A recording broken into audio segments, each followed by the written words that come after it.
학우 여러분 안녕하십니까? HBS 4월 뉴스입니다. 2016년과 2019년 위안부 관련 논란으로 두 차례 문제가 됐던 정치외교학과 조셉 교수가 또다시 논란의 중심에 섰습니다.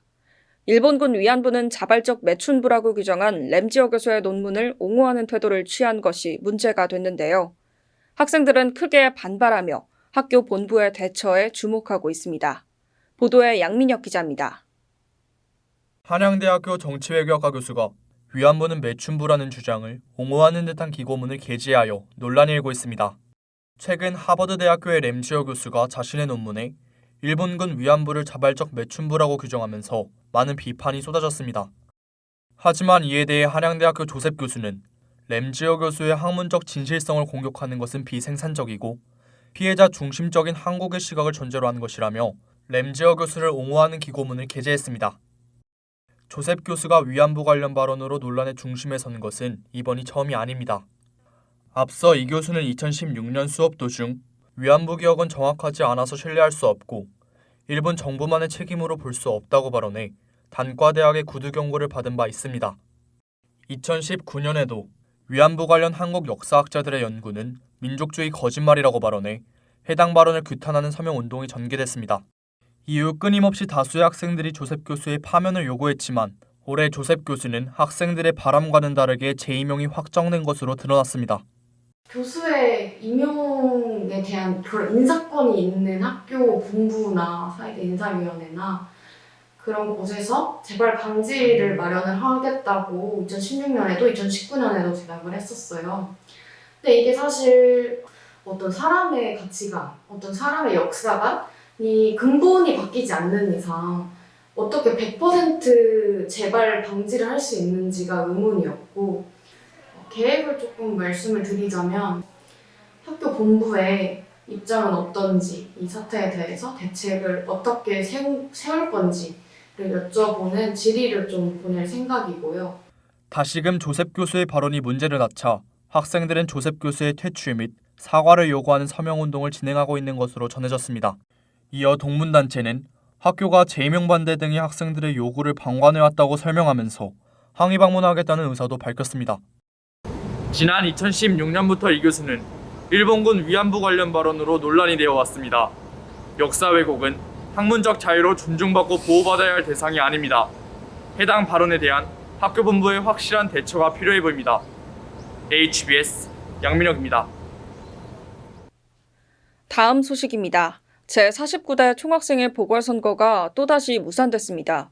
코로나19로 인해 학생들이 총학생회의 필요성을 실감했음에도 불구하고 이번 선거는 추천인 서명의 부족으로 무산됐습니다.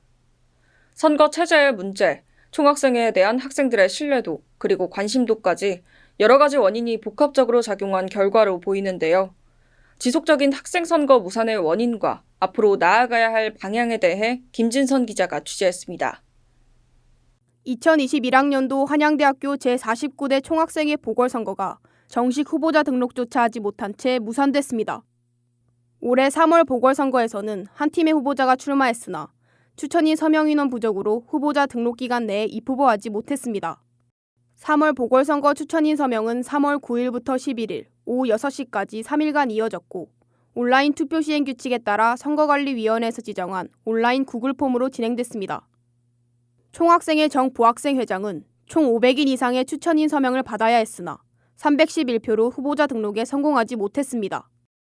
또다시 선거 무산이 이어지며 작년 한 해 총학생회의 필요성을 느낀 학우들은 학내 커뮤니티의 선거 체제에 대한 문제를 제기했습니다. 지난 3월 11일 한 학우는 한양대학교 에브리타임의 총학선거 정당성 확보를 위한 추천인 명부제도와 접근성에 대한 의문을 제기했습니다. 먼저 후보자의 공약과 정책에 대한 공지 없이 후보자의 이름과 소속, 양력, 사진 등으로 추천인 명부를 작성하는 것이 정당한지에 대한 의견이었습니다. 또한 촉박한 추천인 명부 서명 기간과 한양대학교 구글 계정을 이용한 추천인 명부 작성 방법이 오히려 선거 참여 장벽을 높였다는 지적입니다. 추천 정원수가 500명이었고 그 추천 정족수를 저희가 채우지 못했습니다. 어떻게 보면 저희 후보자 개인의 네트워크 부족이라고 할 수도 있겠고 규정의 문제라고도 할 수가 있겠죠. 500명 룰은 총학생회 후보가 난립하는 것을 막기 위해서 학생사회가 융성하던 1980년대에는 당연히 필요했던 룰이었으나 또 2000년을 지나면서 학생 사회가 많이 쇠퇴했지 않습니까? 그러한 현실에 맞추지 못하고 오늘날까지 이어졌다가 저희 같은 경우에는 이게 또 추천인 등록이 굉장히 어려웠습니다.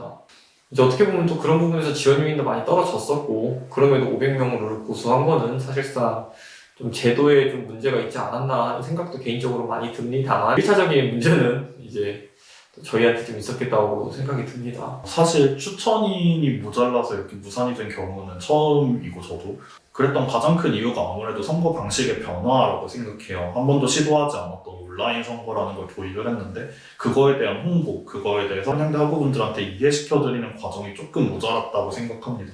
아무래도 지금 그 선거 관리를 하는 단체도 비상대책위원회고 그러다 보니까 그거에 대해서 추천인 서명이 얼마나 중요하고 얼마나 많은 학우분들이 참여를 해주셔야 하는지에 대한 필요성을 제대로 설득하지 못한 게 그 원인이 되지 않을까라고 생각을 합니다. 이 예비후보자 제도를 도입하게 된 취지 자체가 학우분들에게 이 사람이 추천을 해도 되는 사람인지 아닌지에 대해서 설득을 할 수 있는 하나의 단계라고 생각을 해요. 그런 만큼 이 사람이 누구인지 어떤 생각을 가지고 나왔는지 적어도 출마의 편이라든지 그런 것들을 통해서 정보들은 주어져야 추천인 서명을 받는데 조금 더 도움이 되지 않을까라는 생각이 듭니다.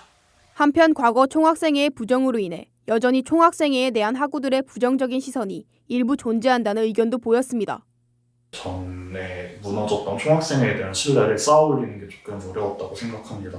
비상대책위원회 자체가 직선 기구가 아니다 보니까 우선 학생들의 목소리를 제대로 대변해주기 어렵다라는 그런 생각이 들었었습니다.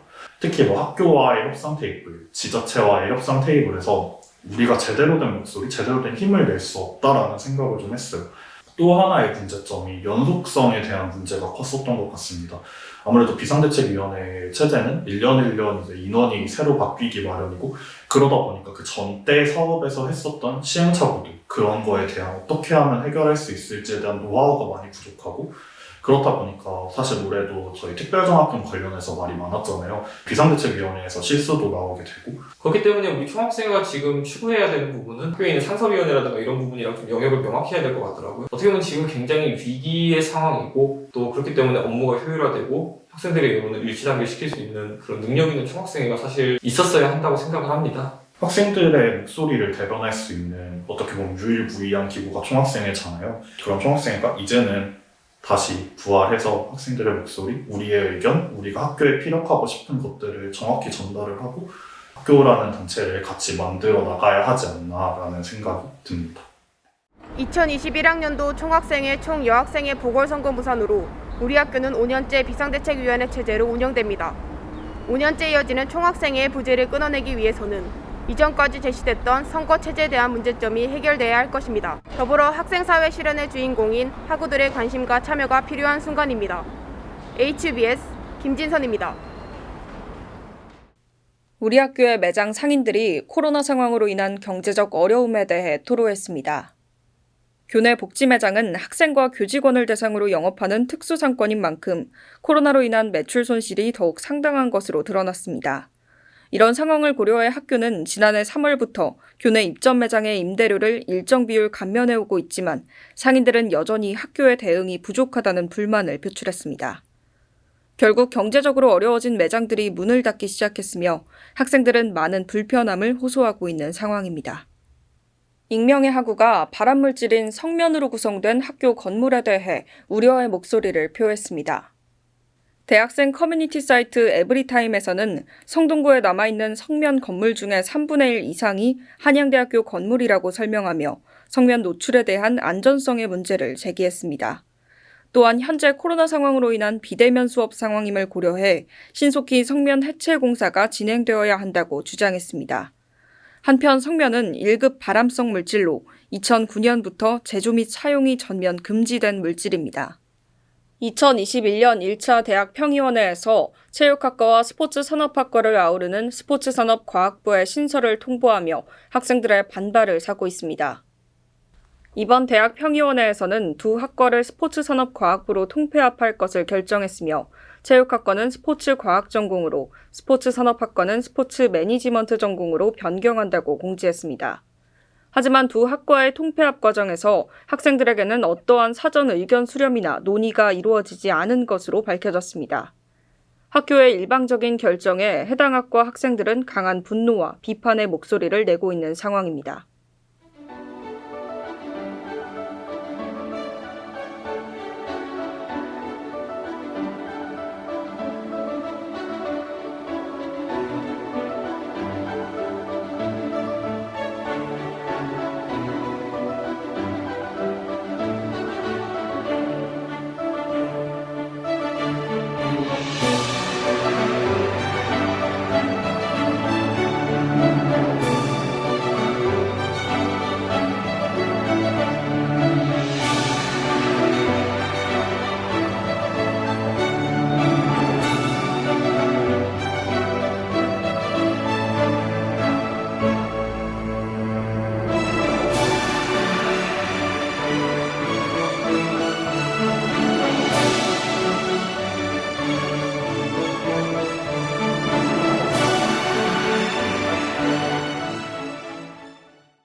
허브스 뉴스 마치겠습니다.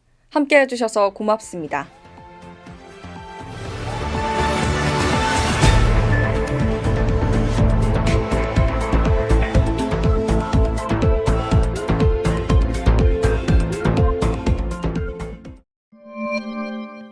HUBS